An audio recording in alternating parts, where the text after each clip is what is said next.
Bueno, solo cabe unha valoración positiva e hai que aplaudir a decisión de don Miguel López, secretario xeral de Unión de Consumidores, de que isto se celebre aquí.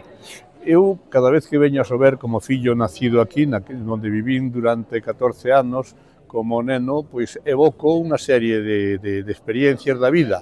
Nestes tempos, neste mes de outubro, o ir a recoller as castañas que caían no camiño antes de ir á escola. Recordo Sober con 3 cafés, a parte de bares, con 3 xastres a donde íbamos a facernos a roupa, evidentemente, cando o hermano maior, que son eu, lle facían un traxe ou un abrigo, viñan tamén outro máis pequeno, porque iba a ser ese abrigo no futuro.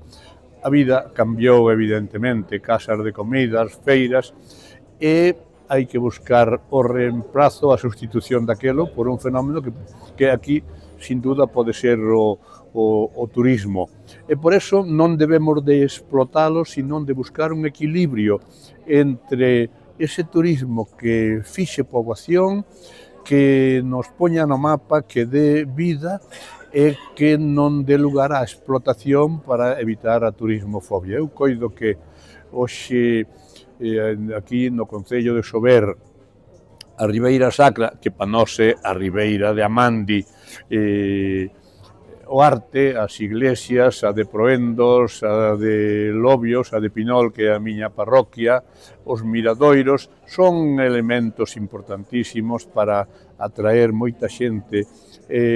Aquí hai que destacar, eu teño que decilo, non só por afecto, sino por xusticia, a gran labor que fai o alcalde Luís Fernández.